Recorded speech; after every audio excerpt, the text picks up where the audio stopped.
Muy buenas tardes a todos. Muchísimas gracias por venir a otro de nuestros webinars organizados por FEBITUR. Hoy tenemos la suerte de contar con 4 personas que tienen mucho conocimiento del sector, cada uno en su área, y vamos a ver qué nos cuentan.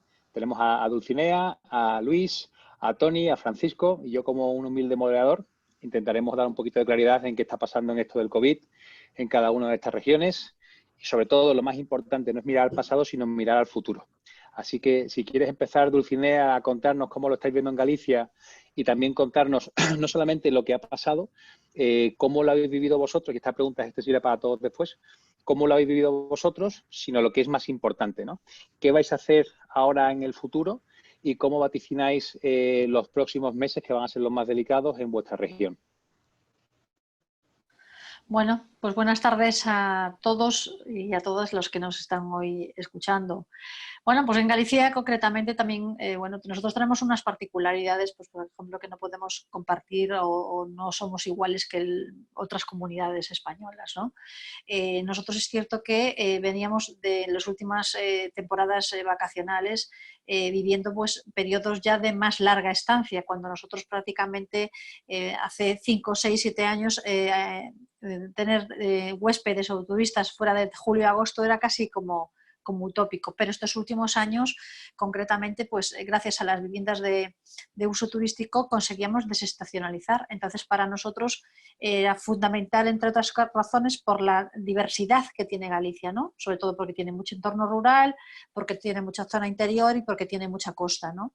Entonces, lo que estábamos realmente acostumbrados era que una vez que finalizase mediados de septiembre, prácticamente ya se cerraba la temporada, pues hasta la Semana Santa y hasta el verano. Y concretamente, gracias a las viviendas pues, de uso turístico, lo que veíamos es que conseguían que la gente pudiese llegar a cualquier punto de Galicia, porque en cualquier punto de Galicia podía encontrar una vivienda cuando no existía ninguna otra figura alojativa. Entonces estábamos consiguiendo pues, que la gente visitase Galicia en cualquier momento del año, cualquier puente, cualquier festividad, y para nosotros estos últimos años eran muy buenos. Este año, concretamente, pues por la mala suerte que hemos vivido, pues no solo España, sino a nivel mundial con esta pandemia, pues claro, se han caído todas las reservas que teníamos de Semana Santa, de marzo, de abril, junio, cuando para nosotros esto era como algo novedoso en los últimos años, ¿no? Entonces, es cierto que también Galicia este año es un poco el destino ideal. ¿Por qué? Porque es un destino que está poco masificado, es un destino diverso en el sentido de lo que os decía, es decir, podemos ver desde las mejores costas, la mejor playa, el mejor interior, el mejor rural, la mejor montaña, la gastronomía, la enología, es decir, tenemos unas combinaciones perfectas para que la gente pueda desconectar y para que la gente pueda venir, ¿no? Y Eso es lo Dulcinea, que... ¿cómo veis ahora? Ya sabéis que este fin de semana el gobierno ha anunciado que van a permitir la entrada a viajeros internacionales a partir de julio, si Dios quiere. Ayer teníamos una reunión en los mismos de la Junta de FEBITUR con Isabel Oliver, secretaria de Estado para Turismo, y nos contaba que, bueno, si bien era cierto que supiesen que iba a ser a partir del 1 de julio, estaban haciendo lo posible con sus colegas en otros países para poder fomentar el turismo dentro de la Unión Europea. ¿Cómo crees que va a afectar los próximos 8 meses que pueden ser clave para el turismo en Galicia? ¿Cómo lo ves tú? Hombre, nosotros también tenemos un factor muy importante, teníamos y tenemos, que es el Jacobeo. El año. Entonces, claro, nosotros estábamos preparándonos, había muchas zonas del interior donde está el camino, pues el camino inglés, el camino portugués, el camino francés, todo el camino, lo que es en sí el camino de Santiago, que claro, estaba muy enfocado ya para temporada y para acoger lo que es turismo extranjero. Es cierto que este año, eh, como todos sabemos, a nosotros también nos afecta mucho el norte de Portugal, que es una zona en la que nosotros tenemos mucho turista del norte de Portugal. Tal como veíamos últimamente por las declaraciones que daba el ministro, veíamos como que tienen todo enfocado que para este año no salir ellos del propio país. Para nosotros eso tampoco no es no son buenas noticias, pero a pesar de todo ello, nosotros hemos mantenido las reservas que teníamos desde el principios de año de cara a la temporada estival, se mantienen, y lo que vemos es concretamente desde el mes de mayo ya teníamos reservas de agosto y julio mucho pendiente por la movilidad geográfica, pero tenemos que reconocer que el anuncio del sábado, donde decía el presidente del gobierno que iba a haber turismo en julio-agosto, ha sido como el escape, ¿no? Y claro, entre otras razones, porque nosotros, una de las comunidades que más de procedencia de huéspedes para nosotros es Madrid. Y entonces este año lo que veíamos era mucho Castilla-León, Asturias, Cantabria y País Vasco, pero claro, también condicionado a que ellos también le permitan la movilidad geográfica. Entonces es un poco la situación. Nosotros lo vemos, entre comillas, que podríamos salvar lo que es la temporada, pero claro, lo perdido, perdido está. Sin duda, sin duda. Pues muchísimas gracias. Ahora te sigo haciendo preguntitas, Dulcinea, para ver tu opinión sobre los cambios que está haciendo el gobierno y las ayudas, entre comillas, que está dando al sector turístico, y sin duda la inestimable ayuda que estamos recibiendo por parte de nuestro ministro de Consumo, ese gran apoyo que nos está dando al sector turístico. Ya os haré un par de preguntas sobre qué opináis sobre estas declaraciones, pero pasamos a nuestro siguiente querido tertuliano para que nos cuente un poquito más. ¿Quién se anima ahora? Luis, Francisco, Tony, ¿quién se anima? Perdona, porque no había activado el micro, estaba hablando para nada. Buenas tardes, soy Francisco García de la Asociación YouTube. Nuestros asociados están fundamentalmente en la ciudad de Valencia y pues por lo tanto somos un destino urbano, aunque también nuestros visitantes pues suelen visitar la playa, ¿vale? Bueno, pues es un destino de ciudad mixto con playa, es muy distinto a otros destinos de la Comunidad Valenciana, que es puro sol y playa. Entonces, dependemos muchísimo también de los vuelos, de los corredores internacionales que se puedan abrir o no, y especialmente en la ciudad de Valencia. En otras partes de la Comunidad Valenciana tenemos un turismo mucho madrileño, por ejemplo, y también mucho del norte, que es más accesible pues, vía carretera. Pero en estos momentos pues estamos todavía muy a la expectativa de lo que se regule con las playas. Hoy se han empezado a sacar algunas guías, dijéramos, de playa segura, en las que las autoridades ofrecen indicaciones en cómo se va a regular las playas, los aforos, los accesos, de qué forma y todo esto. Entonces, todavía a día de hoy, podríamos decir, es precipitado, estamos a la expectativa, con prudencia, a ver qué pasa, a ver qué pasa con actividades, con atractivos como tenemos como el oceanográfico o la ciudad de las artes y las ciencias, y que suelen conformar parte de la oferta turística también familiar de quien nos visita. Entonces, en ese sentido, estamos un poco a las expectativas con la incertidumbre que creo que impera en casi toda España. Nosotros esperamos que ahora en la desescalada, pues todo transcurra con normalidad, no haya sorpresas, no haya rebrotes, no haya malas noticias, por así decir, y esperamos que de esta forma progresiva de la desescalada pues va a aumentar la confianza. Creo que hay muchas personas atentas, muchas personas con deseos de viajar que están muy atentas a ver lo que pasa, y eso todavía es pronto, pero parece que todo va en la buena dirección. Se ponía también la pregunta de cómo viven nuestros asociados, o cómo han estado viviendo y cómo viven nuestros asociados todavía esta situación. Yo creo que es obvio que es una situación especialmente difícil para todos. En nuestro caso, el perfil de nuestro asociado es sobre todo pequeños propietarios y pequeñas empresas gestoras. Y bueno, pues diría también que muchos de nosotros somos ya supervivientes de otras crisis, como fue la crisis anterior, y salimos de ahí. Y bueno, pues está claro que para muchos va a ser un varapalo importante, pero creo que todavía pues, dijéramos, no es tan grave si en los próximos meses verdaderamente se recupera esa confianza. Porque, por ejemplo, para que os hagáis una idea, en la ciudad de Valencia un mes de octubre puede tener tanta ocupación como un mes de julio, con estancias más cortas, con más trabajo, quizás con precios un poco más bajos, pero a nivel de ocupación tanta como en un mes de julio. Bueno, Francisco, estarás de acuerdo conmigo que ha pasado mucho esto en el sector hotelero. Yo lo estoy leyendo mucho, le hago un seguimiento muy de cerca y digo, por no confundir a la audiencia, hay que entender una cosa, que en el sector turístico de alojamiento, ya sea hoteles o hostales o apartamentos o viviendas de uso turístico,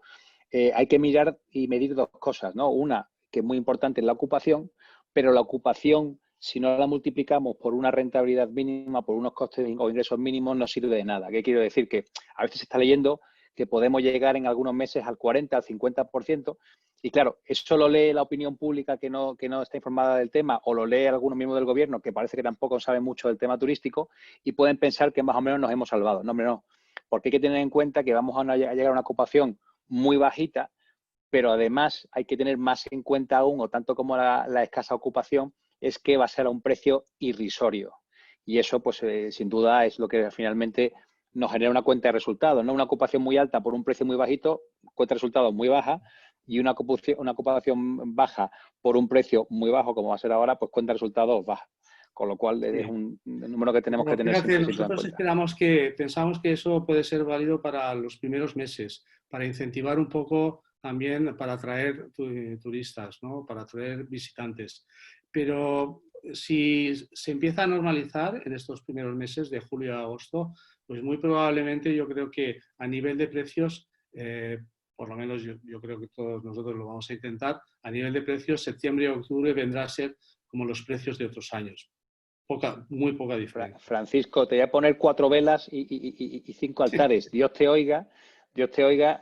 Yo creo que somos bastante más pesimistas que tú, pero Dios te oiga, hombre, Dios te oiga. Por lo menos que aunque sea solo en Valencia, Dios te oiga. Hay que esperar que todo vaya bien y en cualquier caso aprovechar este tiempo también para prepararnos mejor, para capacitarnos mejor y para al final ofrecer unos servicios de más calidad, con más hospitalidad y que esto redunde y sea un valor añadido a nuestra actividad. Sin duda, sin duda. Pues muchísimas gracias. Te seguiremos haciendo preguntas ahora en el transcurso de esta sesión. Muchísimas gracias, Francisco. Vale, a vosotros. Luis, ¿te animas? Recuerda no tener el micrófono silenciado. ¿Sí? ¿Me oís bien? ¿Sí? Sí. Vale, sí que me animo. Sí, a ver. Yo soy Luis Parera de ATA Girona, de la parte de la Costa Brava, Girona y Pirineos. Entonces, el tipo de producto que tenemos aquí básicamente es principalmente sol y playa, y después en la parte interior, que sería un poquito más urbano, la ciudad de Gerona, y la parte también de montañas, que en Pirineos hay 2 temporadas, la temporada de verano y la temporada de invierno, ¿no? Entonces, nuestra valoración hasta ahora, opinión personal, pero es la gestión ha sido, sobre el tema del turismo, ha sido nefasto, pero nefasto, terrible, ¿no? Yo creo que se podría haber salvado una buena campaña, generando cierta confianza a regionales, no poniendo tantas restricciones y sobre todo dando mensajes muy, muy claros, ¿no? Que en julio los turistas podrán venir, pero no ha concretado el día, no ha dicho qué día se podrán abrir las fronteras, lo cual para nosotros es fundamental, que se puedan abrir las fronteras. En el territorio en el que estamos nosotros, que llevamos operando prácticamente 50 años, casi todo el turismo que viene rodado de la ciudad o de la zona de Barcelona y del resto de Europa, ¿no? Prácticamente un 50% es turismo nacional y un 50% es turismo internacional. Nosotros sin turismo internacional prácticamente es muy difícil que seamos rentables. Es el turismo que está más dispuesto a pagar un precio más alto y que además es repetitivo. Entonces, a corto plazo creo que la gestión ha sido muy mala y a largo plazo lo que sí que tengo que dar es un gran mensaje de esperanza, porque como creo que no se puede hacer peor, pienso que en el próximo confinamiento lo haremos todos mucho mejor, sobre todo los políticos, ¿no? Pues sí. y eso, perdón, sí, hay mucha improvisación y se genera como mucha confusión, ¿no? El próximo Luis, confinamiento... ¿cómo veis vosotros que estáis tan dependientes de un público principalmente francés? ¿Cómo veis? Bueno, sabrás que algún ministro francés ha tenido la amabilidad de recomendar a sus compatriotas que no vengan a España este verano. Puede ser entendible. ¿Qué estáis haciendo para atraer al final, dar calidad, dar seguridad a ver, vuestro mercado más emisor? El público francés y el público europeo quiere venir. O sea, el producto, no solo en mi zona, prácticamente en toda la península, en toda España, el producto es ganador. O sea, no es un tema de hemos hecho unas grandes campañas de marketing y la gente viene, los 80 millones vienen porque hemos hecho un gran anuncio de televisión. No.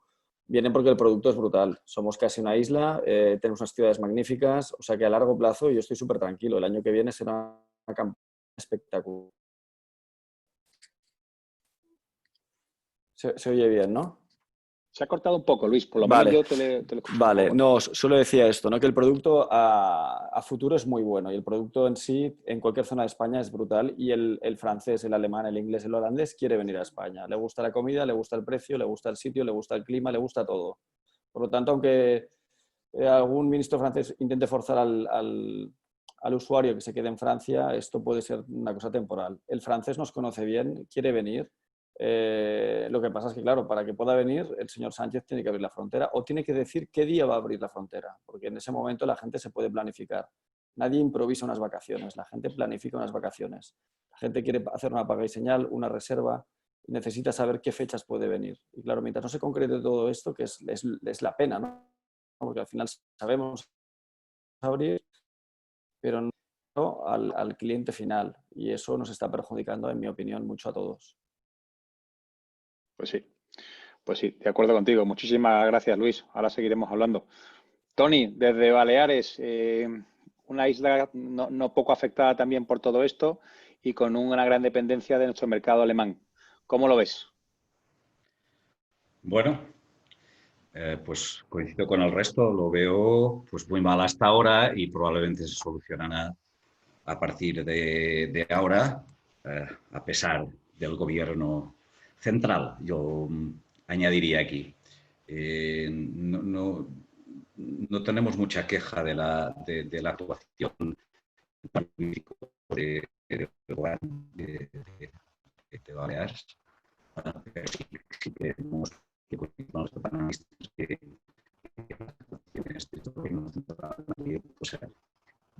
puede ser tachada como destemporada. Tony, perdona, no sé si realmente soy yo o no, pero yo te escucho muy mal. No sé si es algo generalizado o no. Sí. Ahora lo tienes en modo mute, ¿eh? Ojo que ahora no te estamos escuchando ninguno. Ahora. No, a ver, habla ahora. ¿Se oye? Sí, ahora perfectamente.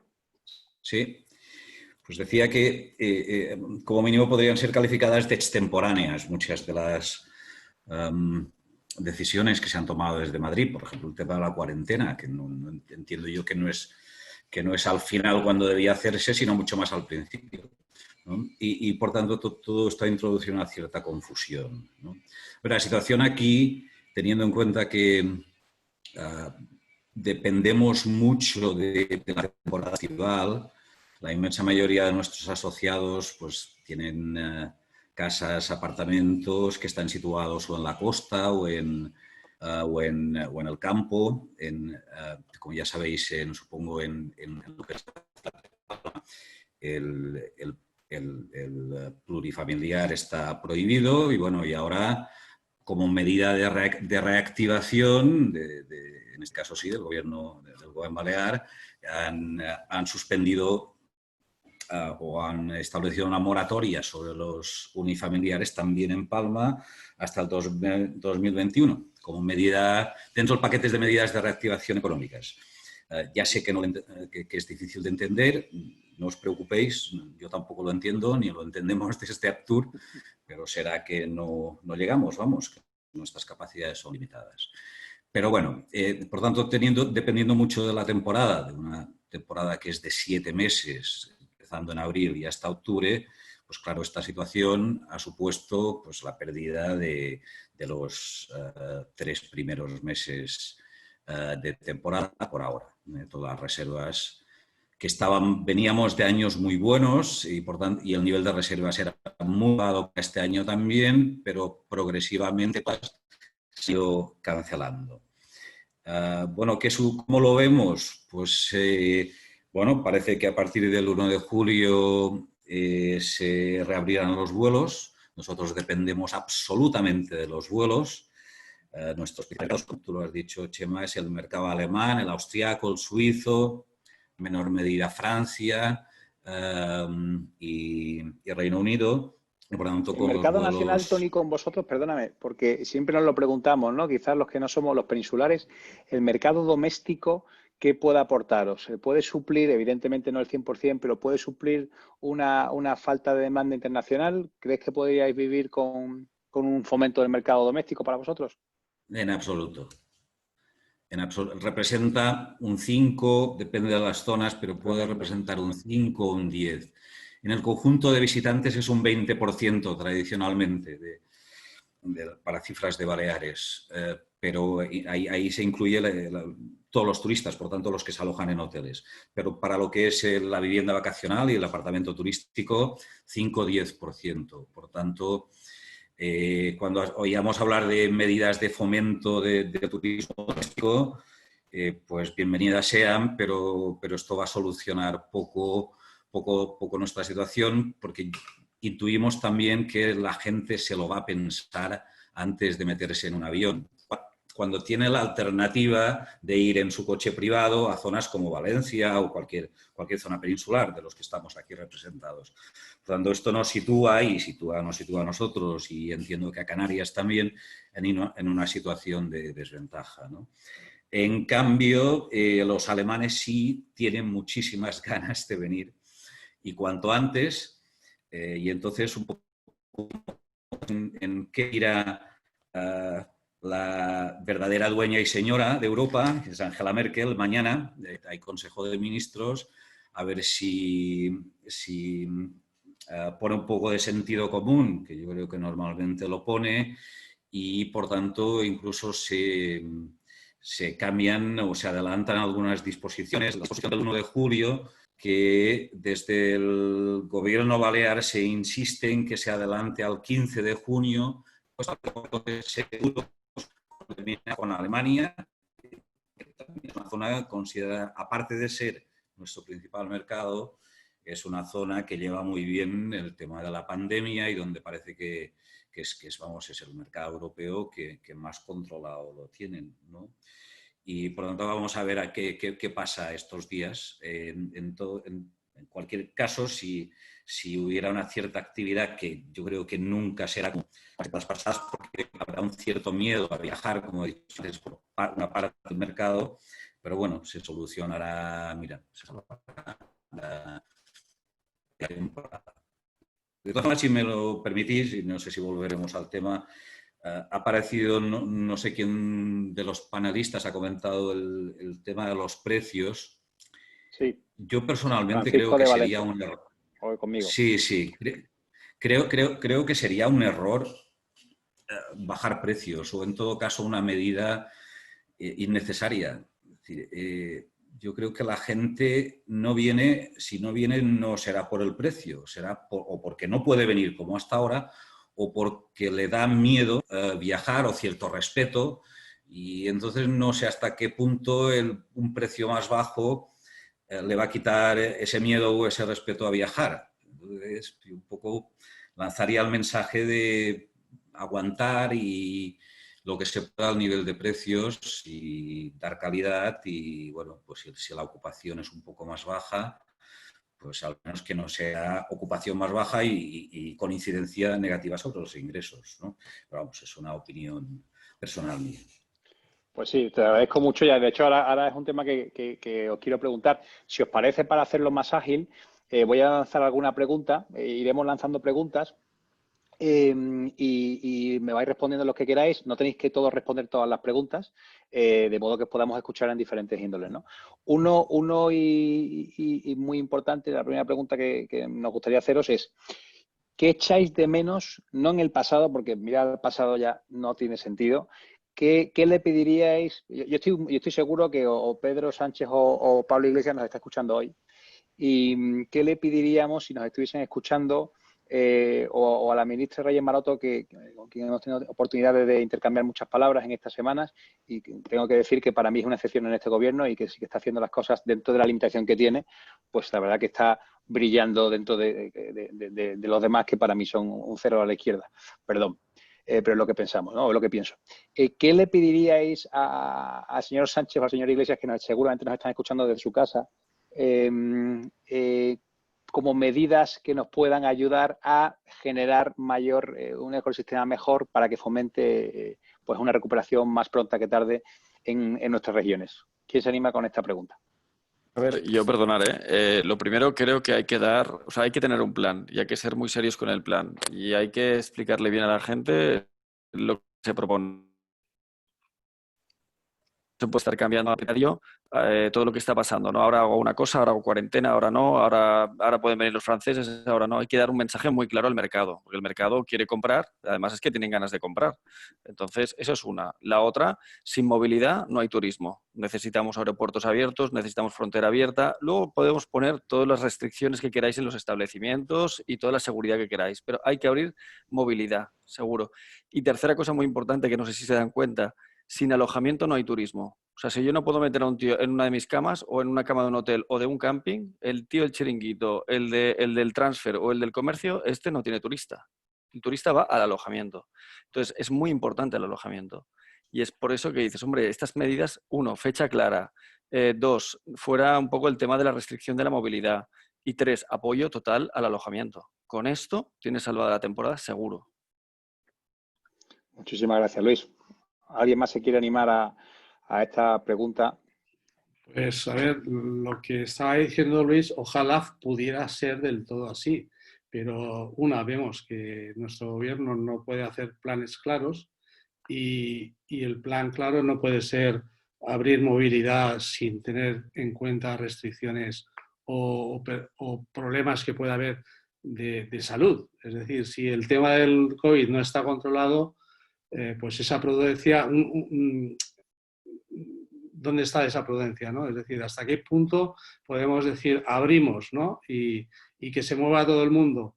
Yo veo correcto que se esté protegiendo esa movilidad, porque un rebrote sería todavía peor. Un rebrote quebrantaría muchísimo perdona, la confianza. Francisco, esto yo lo entiendo, pero cada uno de nosotros somos de zonas distintas. Yo sí te digo que, ¿por qué no hacemos un confinamiento primero en octubre? Y algunos que temporada es no, ni hablar.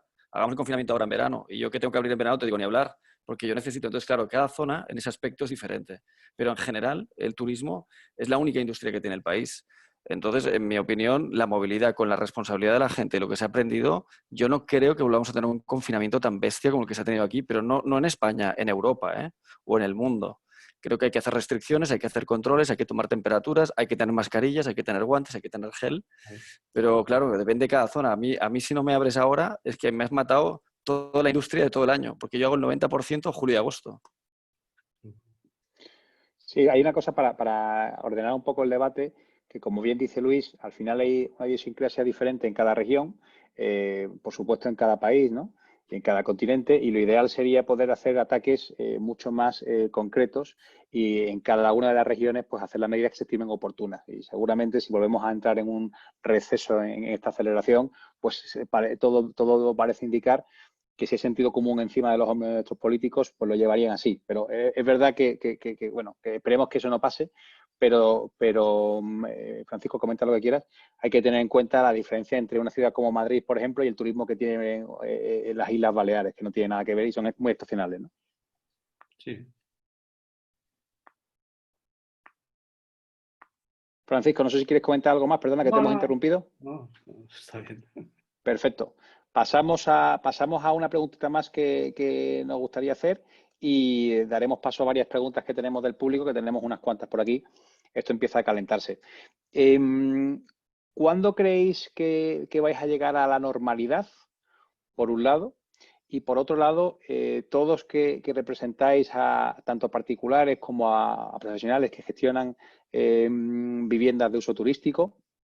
La segunda pregunta es, ¿estáis notando mucho cambio de personas que no quieren alquilar su casa de forma turística y se están yendo a un alquiler tradicional a pesar de los riesgos que esto conlleva, ¿no? Una es seguramente por comunidad autónoma, pero seguramente es la pérdida irrevocable de la licencia para poder alquilar de forma turística. Otro es que va a tener que verse con la regulación que contiene la ley de arrendamientos urbanos, que no suele ser muy benevolente para los profesionales. Otra es que van a tener que hacer seguramente unas concesiones en cuanto a precio muy significativas, ¿no? Van a tener que alquilar ahora a un bajo precio. Y este precio lo van a tener que mantener obligados por la ley de arrendamientos urbanos entre 5 y 7 años o un máximo si el propietario es una persona jurídica, ¿no? Hay sin duda muchos motivos por los cuales las personas que alquilan su casa de forma turística hacen esta actividad. A pesar de lo que muchos piensan, principalmente no es un motivo económico, porque ya está demostrado con toda la oferta que hay, con todos los costes asociados que hay, pues principalmente no es un motivo económico, sino que es una flexibilidad, es un mejor control de tu vivienda, es una mejor capacidad de poder utilizarla, de que esté en buenas manos, ¿no? Por tanto, podríamos pensar que el que está aquí en el sector turístico está por otros motivos que no son los económicos, ¿no?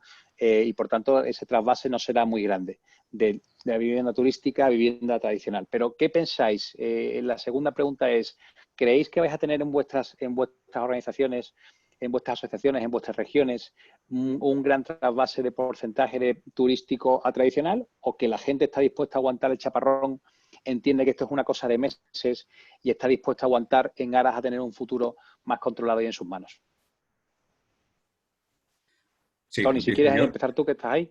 Sí, pues respecto a la primera, no creo que regresemos a la normalidad este año, esta temporada.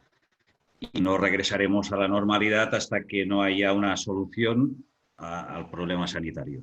Esta es una crisis económica provocada por una crisis sanitaria. Hasta que se solucione la crisis sanitaria no saldremos del todo de la crisis. Y un poco en este sentido yo creo que sí que hay que ir con cuidado con la normalidad, con la movilidad, que hay que ser selectivos porque el peligro de un rebrote, si no en verano, en otoño o en invierno, supongamos que esto tiene un comportamiento similar al de la gripe común, es muy elevado, ¿no? Y por tanto, desde aquí apostábamos por los corredores con zonas seguras, que parece que es algo que la ministra, creo, ha comentado hoy en las noticias, lo he visto en el telediario. Por lo tanto, yo creo que como sector tenemos que estar preparados para, hasta que aparezca una vacuna y se pueda generalizar, para hacer frente a una situación extraña, muy, muy extraña, y que en ningún sentido puede ser calificada como normal. Respecto a la segunda, al trasvase, desde Aptur los casos son limitadísimos, pero porque a diferencia de lo que puede pasar en otras asociaciones, como he dicho antes, en Palma, la capital, que es donde los precios de los alquileres son caros, son de los más elevados de España, después de Madrid, Barcelona, creo que ya viene Palma. Ahí está prohibido el alquiler turístico y por tanto no ha lugar, y entonces el grueso de la oferta está en zonas costeras y en zonas situadas en el campo, en el interior de las islas, donde no hay una gran demanda ni las rentas es de esperar que sean elevadas, y donde por tanto la gente, un poco por todo lo que has dicho tú, Chema, no se lo está planteando. Son casos muy, muy contados, implica perder prácticamente de forma definitiva la licencia. No sé si es un caso generalizado, si me permitís comento aquí. Aquí el precio de una plaza en un unifamiliar es exactamente lo mismo que el de una plaza hotelera. De ahí nuestra queja de la semana pasada, cuando el plan de reactivación concedió determinadas, digamos, bueno, tomó determinadas decisiones que favorecían al sector hotelero y en cambio, pues, y en nuestro caso pedimos un trato que fuera exactamente igual, porque es que el precio de la plaza es exactamente la misma, ¿no?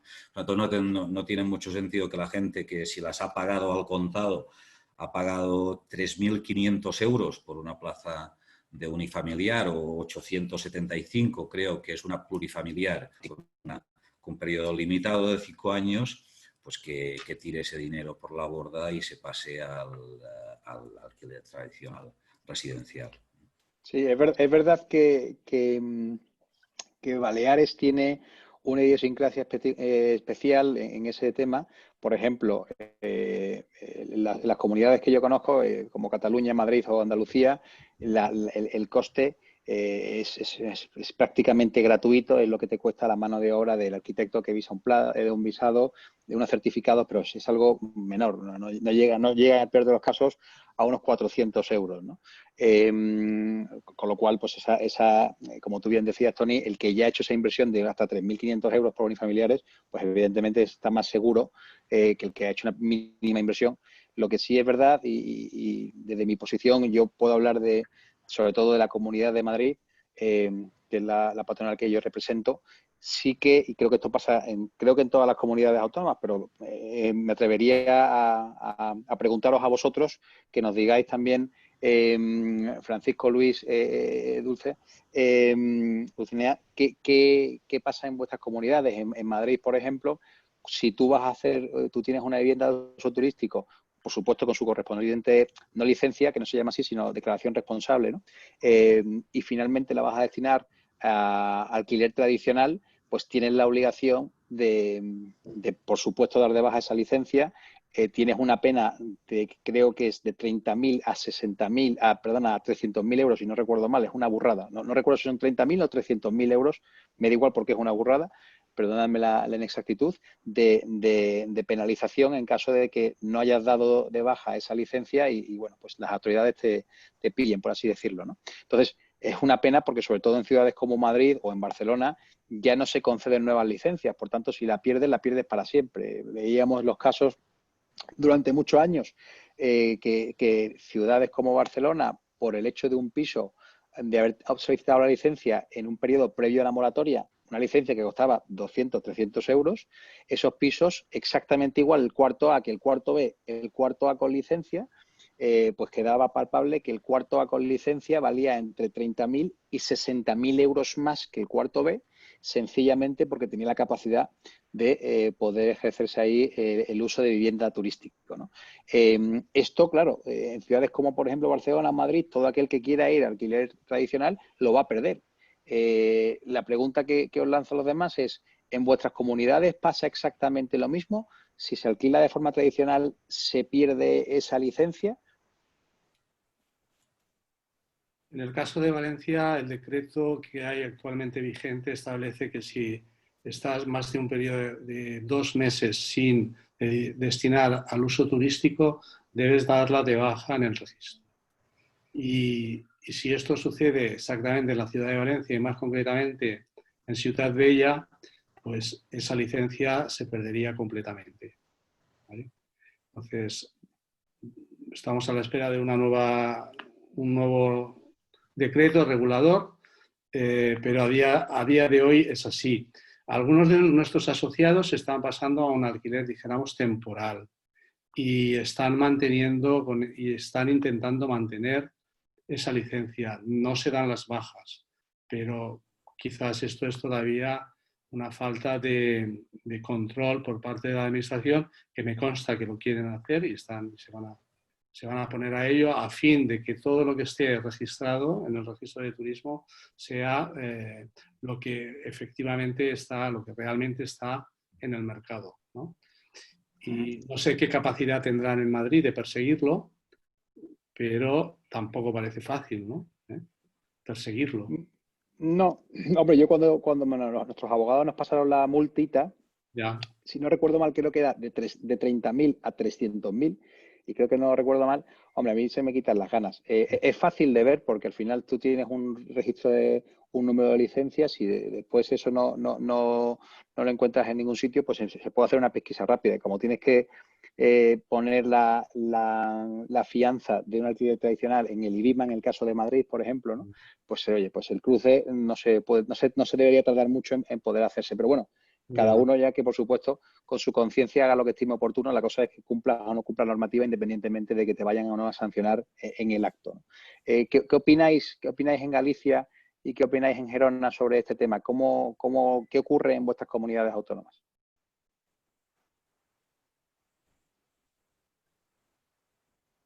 Hola, hola. Sí, Virginia, ahora. Bueno, en nuestras competitividades, a ver, lo que hacemos al presentar la declaración responsable, tú pones el periodo de funcionamiento. Entonces, al final, lo que te permite es compatibilizar si lo quieres dedicar a turismo durante un tiempo y lo quieres dedicar a más de larga duración. Entonces, claro, nosotros también tenemos unas casuísticas completamente distintas pues a lo mejor a muchos de vosotros. Nosotros somos muy estacionales, sobre todo en zonas de costa, y luego lo que son más desestacionalidades, pues lugares como Santiago de Compostela o como ya las ciudades, ¿no? Las ciudades en sí. Entonces, casuísticas tenemos completamente distintas, ¿no? Es decir, no podemos hablar lo mismo de qué pasa en costa, en San Xenxo, que es por ejemplo donde vivo yo, como es donde en otro tipo de lugar. Entonces, pues se puede compatibilizar. Por otra parte, a nosotros desde Abiturga no nos consta que nadie se haya pasado a alojamiento de temporada ni de larga duración, entre otras razones porque las viviendas, bueno, pues aquí tienen unas calidades y tienen unos servicios que no es lo mismo una vivienda que tú tienes preparada para dedicar al sector turístico que una vivienda que destinas al alquiler tradicional. Entonces, como también es cierto que la mayoría somos propietarios y la media en Galicia es de que cada propietario pone en alquiler entre una o dos viviendas. Entonces, estamos hablando de casuísticas completamente distintas que puede haber al de otras comunidades. Volver a la normalidad, hombre, nosotros, entre comillas, esperamos, teniendo en cuenta del movimiento que está habiendo últimamente, de que no nos han cancelado desde el principio de año, pues que podamos salvar lo que es la temporada. Por supuesto, no con los datos de ocupación de los últimos años que han sido espectaculares, pero sí que nos permita salvar la temporada. Y yo creo que la gente en sí necesita salir por salud mental, por salud psicológica y por un montón de cosas, y así lo manifiestan. Y claro, es muy fácil, claro, es que hablamos continuamente, es que esta situación no se ha dado nunca. Entonces, como no se ha dado nunca, era muy difícil hacer una previsión, es muy difícil pronosticar cuándo vamos a ir a la normalidad, es muy difícil decir, qué fácil es decir, bueno, que haya ya movilidad geográfica. Si no hay movilidad geográfica, yo que vivo en San Xenxo, pues los de Santiago no vienen los de fin de semana, o los de Coruña, o los de Orense, ¿no?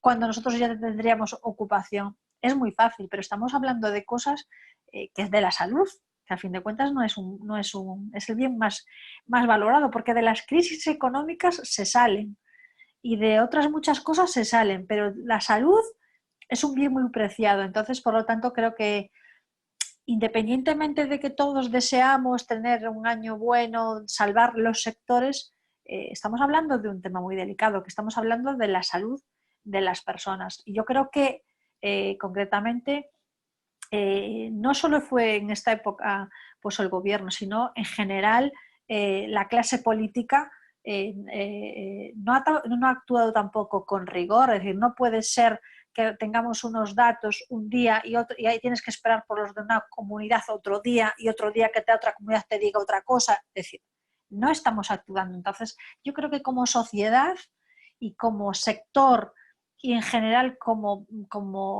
toda la economía del país y con todos los estamentos, que hay que ser un poco ya, actuar con rigor, a ser serios para poder también planificar. Pero para eso todos tienen que estar a la altura. Hemos visto otros países que realmente han remado todos a una. En este país no se ha remado todos a una.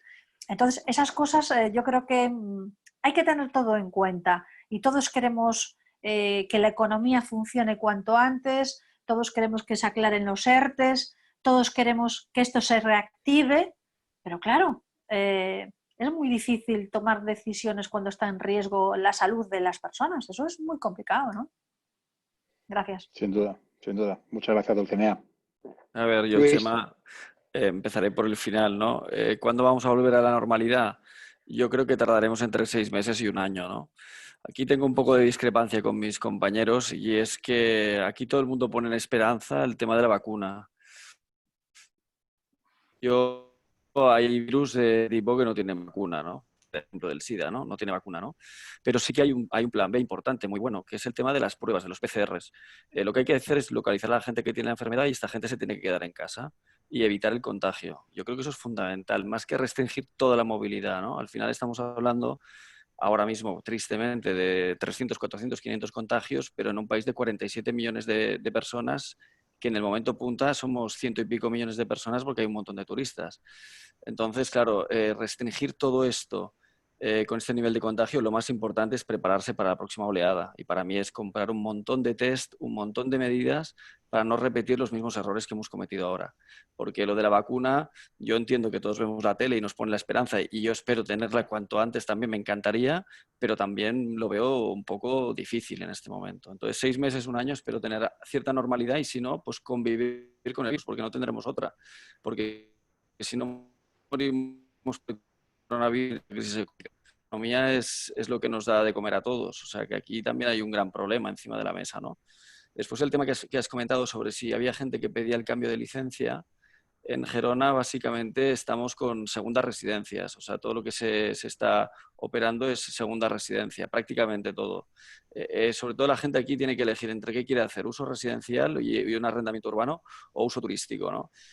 Yo creo que nosotros hemos tenido muy pocos cambios de un sitio al otro, quizá en algún sitio puntual como la Gerona, pero muy poco, más por una falta de rentabilidad que ya venía arrastrada de antes, que el coronavirus ha dado el empujoncito, que porque el modelo que tenemos nosotros ahora sea poco rentable. Yo creo que es suficientemente rentable sin tener grandes porcentajes y que la gente, si sabe aguantar, el año que viene volverá a tener la rentabilidad de años anteriores. Entonces hay que aguantar. Lo que sí hemos notado, mucha gente retiró él durante el verano. Mucha gente que en verano quiere recuperar su vivienda y lo que ha hecho es quitarla del mercado para poder ir de segunda residencia durante el verano. Esto sí lo hemos notado. Y bueno, sí que es verdad que a mí me sabe muy mal todo lo que está pasando también en Palma de Mallorca, en Valencia, en Madrid, en Barcelona, que es que están siendo auténticamente perseguidos tanto por la administración como por otros sectores para erradicar la actividad. Y eso sí que el sufrimiento que están en estos sitios por contagio nos está llegando un poco a todos, ¿no? Pero bueno, yo creo que sigue siendo un buen modelo de negocio. No hay un modelo de negocio más respetuoso con la sociedad que este, porque además distribuye lo que tú decías al propietario, al gestor, a las pequeñas empresas. Está lleno de pymes. Es modélico. Y la pena es lo que está pasando, sobre todo esto, Valencia, Barcelona, Madrid, Mallorca, que sufren cierto acoso a un modelo de negocio que precisamente era bastante más justo que no una gran multinacional. Pero bueno, en fin.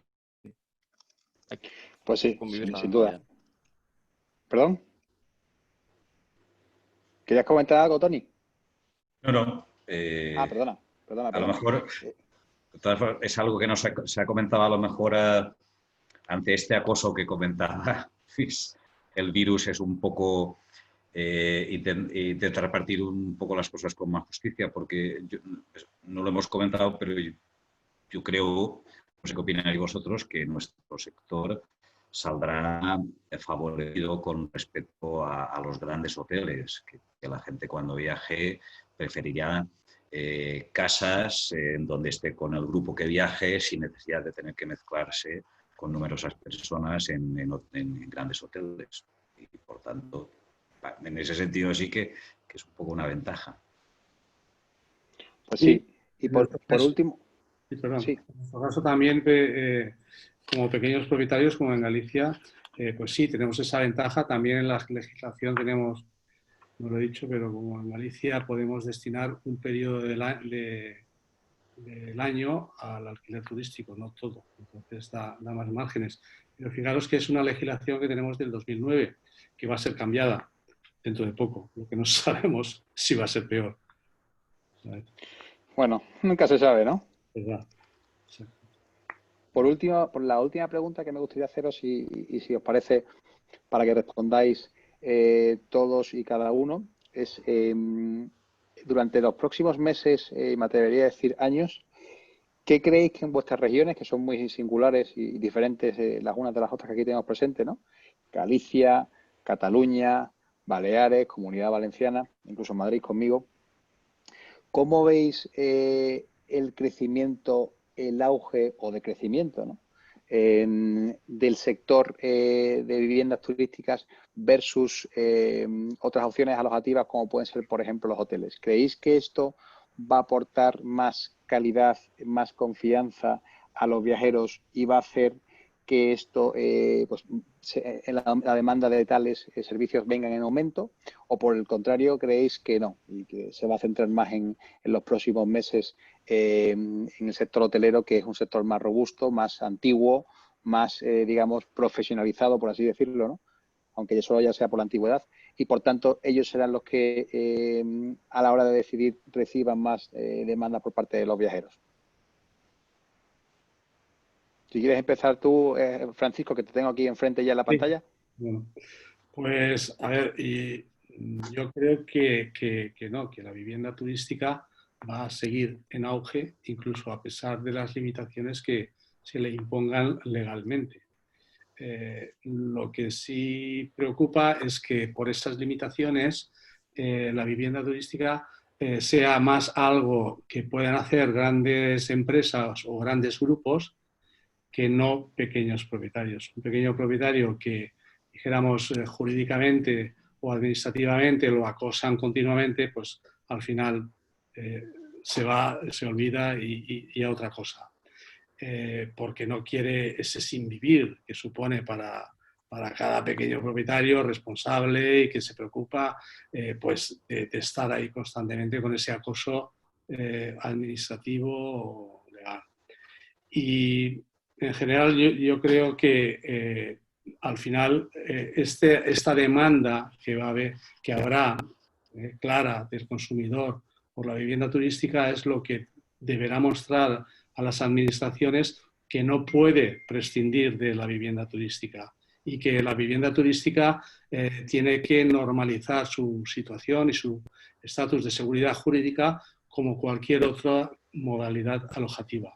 Y en la medida en que además la vivienda turística, aún de pequeños propietarios, sea capaz de ofrecer un valor de calidad, de alta calidad, de hospitalidad, de acogimiento, en la medida en que eso lo logremos, todavía va a ser el contribuir o el ofrecer a los visitantes un servicio de calidad y con acogida y favoreciendo una experiencia de viaje realmente singular. Pues muy bien. Muchísimas gracias, Francisco. ¿Quién más se anima? A ver, yo creo que el modelo es un modelo ganador, sobre todo con esto de la pandemia, ¿no? No compartimos zonas comunes, es relativamente fácil desinfectar estos establecimientos, puedes hacer vida dentro. En un hotel es mucho más difícil hacer vida dentro de la habitación. En un apartamento pues tienes las terrazas, desayunas, comes y cenas dentro del apartamento. El producto en sí es ganador. Aquí lo que decía Francisco, hay otra cosa que me ha parecido entender, una cosa que también creo que es importante resaltarla. Nos podemos encontrar estos grandes hoteleros o grupos hoteleros invirtiendo en vivienda turística. Porque ¿cuál es el futuro? Yo creo que el futuro pasa por la vivienda turística, por las villas, por las casas bien ubicadas. Y ahí yo creo que sí, nos podemos encontrar grandes inversores apostando por la vivienda turística. Lo que creo que favorecería también un poco a la normativa o a la presión o al acoso que estamos sufriendo algunos, ¿no? Sí, yo aquí puedo comentar porque soy parte activa. Nosotros, yo hace ya, cuando era joven y feliz, con 26 años, hace ya 10 años, montamos una plataforma que se llama AlterKeys, que era como un Airbnb más pequeñito, ¿no? Y tras operar en 42 países, se lo vendimos, como tú dices, Luis, principalmente, se lo vendimos a una cadena hotelera que se llama Roommate, ¿no? Con la cual creamos BMate. Y aquí, de hecho, creo que fuimos los primeros en el mundo que yo conozco, donde vimos como el sector hotelero se metía en el sector de viviendas turísticas porque tenía mucho sentido, ¿no? Después ya vino otra cadena como Accor Hotels y compró One Fine Stay, después otra cadena como Marriott entró en diferentes plataformas como Oasis Collection y después Hostmaker. Meliá, aunque no lo cuentan, también tienen edificios de apartamentos turísticos. Bueno, y otras cadenas que están, por supuesto, metiéndose cada vez más en este sector. Yo creo que, a diferencia quizá ligeramente de lo que tú comentas, Luis, más que el futuro sean las villas o los apartamentos, no me cabe duda de que es un futuro y es una realidad y es un presente, ¿no? Yo creo que el futuro lo que quiere decir es que vamos a poder estar los dos, tanto hoteles como villas como apartamentos, ¿no? Y que más que el futuro diga una cosa u otra, será el viajero y sus circunstancias los que quieran utilizar un producto u otro. Por ejemplo, yo cuando voy de viaje por negocios a Valencia 2 días rápidos o un día rápido, pues quiero un hotel porque ya tengo el check-in me lo hace muy rápido, pim, pam, pum, entro, me ducho, hago la cena de trabajo y el día siguiente me vuelvo, ¿no? Cuando voy a Mallorca, seguramente a ver a nuestro amigo Tony, voy con mi familia, con mis hijos, que no tengo ni familia ni hijos todavía, pero ya llegará, pues seguramente quiero una villa porque es mucho más cómodo para mí, ¿no? Entonces, quizá la misma persona, sin lugar a dudas, pueda ser usuario o cliente, palabra que a mí no me gusta, de ambas, pero sin duda, como dices, Luis, el sector más tradicional se meterá en esto, ya ha pasado, nuestra venta se hizo en enero del 2015, luego ya hacen 5 años, lo seguiremos viendo y sin duda es un muy buen camino para regularizar este sector y dar esa tranquilidad. Y aprovecho para contar una cosa,